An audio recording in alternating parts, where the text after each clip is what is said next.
ভালোবাসা এই কথাটার সঙ্গে আমরা প্রত্যেকেই জড়িত। আমাদের জীবনে যাদের এই ভালোবাসা বা প্রেম নামক বস্তুটি এসেছে তারাই একমাত্র জানি ভালোবাসায় যতটা না মজা, আনন্দ, রোমান্টিকতা পাওয়া যায় তার থেকে দুঃখটাই বেশি। ভালোবাসার মধ্যে আনন্দ বা মজা আমরা কখন পাই? যখন ভালোবাসাটা সদ্য হয়েছে, বেশ বছরখানেক বা 6-7 মাস খুব রোমান্টিক থাকে, মজা আনন্দ সব কিছুই উপভোগ করি। কিন্তু ধীরে ধীরে ধীরে এই রোমান্টিকতা, আনন্দ, মজা সব যেন সম্পর্ক থেকে মুছে যেতে থাকে। তারপর সম্পর্কটা যেন একঘেয়েমি, ঝগড়া, ভুল বোঝাবুঝি, সামান্য একটু কথা নিয়ে সেটা বিশাল আকার ঝগড়া। একটা সম্পর্ক তৈরি হতে যতটা না সময় লাগে তার থেকে খুব কম সময়ের মধ্যে সব কিছু শেষ হয়ে যায়। তারপর আমাদের জীবনে নেমে আসে দুঃখের ভাণ্ডার। আর এই ভাণ্ডারে শুধু থাকে চোখ ভরা জল আর তার সাথে কাটানো স্মৃতিগুলোর ছাওয়া, যা আমাদের দগ্ধে দগ্ধে মারে। আমরা পারি না এই কষ্টগুলোকে সহ্য করতে, কিন্তু এই সব কিছুই হবে না। তার জন্যই তো আমি আজ এরকম বিষয় নিয়ে ভিডিও বানাচ্ছি, যাতে আপনি এই দুঃখ, কষ্ট, এই প্রবলেম আর আপনার সেই পুরনো স্মৃতি এই সব কিছুই হবে না। তার জন্যই তো আমি আজ এইরকম বিষয় নিয়ে ভিডিও বানাচ্ছি, যাতে আপনি এই দুঃখ, কষ্ট, পুরনো স্মৃতি এই সবের মধ্যে না পড়েন। আজকে আমি ভালোবাসাকে রক্ষা করার উপায়গুলি আপনাদের সামনে তুলে ধরতে চলেছি, যা আপনার ভালোবাসাকে একটা সুমধুর, চিরন্তন, একটা খুব সুন্দর সম্পর্ক করে তুলবে, একটা শক্তিশালী সম্পর্ক গড়ে তুলবে। তাহলে উপায়গুলো কি সেইগুলো জেনে নিন, যে উপায়গুলো আপনার ভালোবাসাকে রক্ষা করবে, আপনার ভালোবাসা জীবনেও ভাঙবে না। সেই উপায়গুলো নিয়ে আজকের ভিডিও। চলুন উপায়গুলো জেনে নেওয়া যাক। নাম্বার 1, প্রথমেই বলি বিশ্বাস। একটা ভালোবাসার মধ্যে সব থেকে গুরুত্বপূর্ণ জিনিস হলো বিশ্বাস। এই বিশ্বাস সহজে ভাঙবেন না। বিশ্বাস হলো কাঁচের মতো, খুব অল্পতেই ভেঙে যায়। কথাটা কিন্তু একেবারেই ভুল। বিশ্বাস হলো ইস্পাতের মতো, যেটা খুব সহজে ভাঙে না, কিন্তু একবার যদি ভেঙে যায় না, সহজে কিন্তু জোড়া লাগে না। বিশ্বাস এমন একটা জিনিস, মানুষ আবেগে পড়ে বিবেক হারিয়ে বিশ্বাস ভাঙার মতো ভুল করে ফেলে। ভুল করে ফেললে স্বীকার করুন।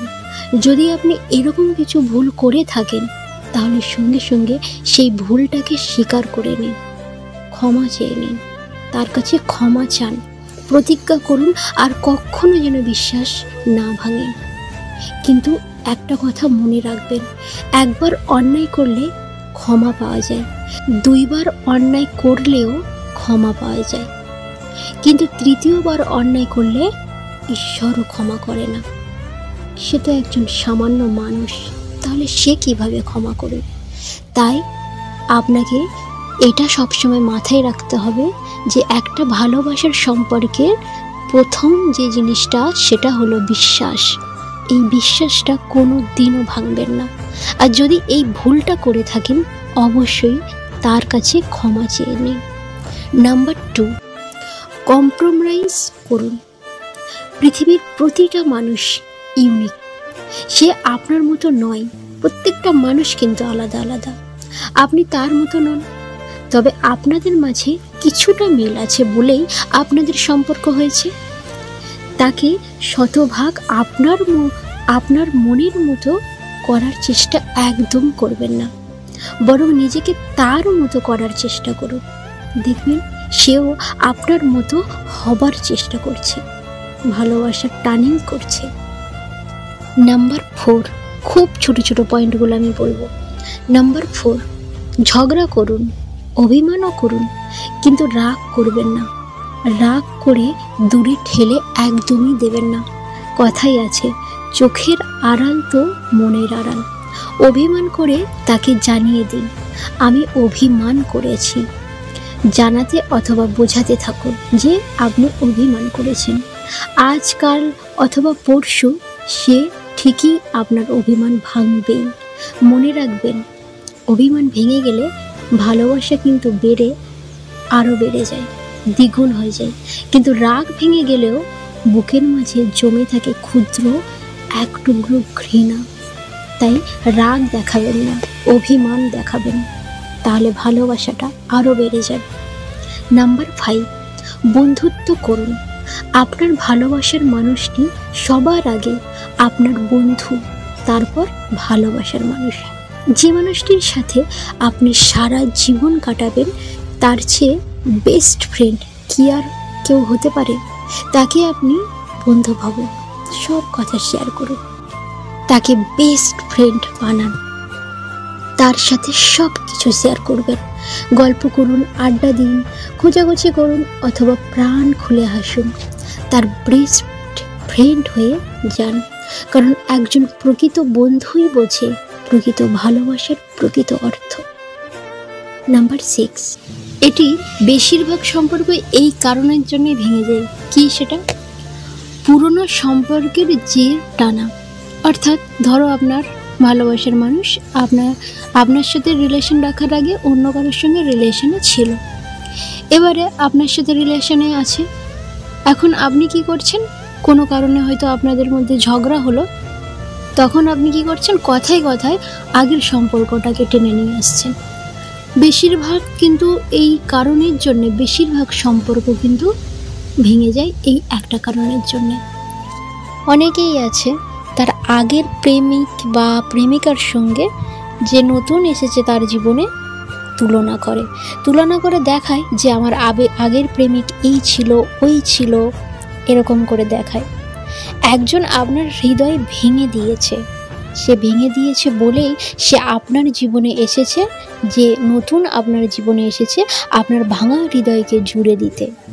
আর আপনি তাকেই তার কাছে পুরনো সেই প্রেমিকের কথা বলে। তাকেও সুযোগ দিন, তাকেও ভালোবাসার সুযোগ দিন, তাকে ভালোবাসুন এবং কৃতজ্ঞ থাকুন তার কাছে। আবার এর উল্টোটাও হয়। কেমন হয়? ধরো কোনো প্রেমিক বা প্রেমিকা প্রথম প্রেমে পরিণত হয়নি, এবারে দ্বিতীয়বার যখন তারা প্রেম করছে তখন কি হচ্ছে? তখন প্রথম প্রেমিকের বারবার প্রথম প্রেমিক বা প্রেমিকার কথা তাকে তুলনা দিচ্ছে, খোঁটা দিচ্ছে। সে কিন্তু সব কিছু ভুলে আপনার কাছে এসেছে। আপনি কি করছেন? তাকে বারবার সেই পুরনো সম্পর্কগুলোকে টেনে নিয়ে আসছেন।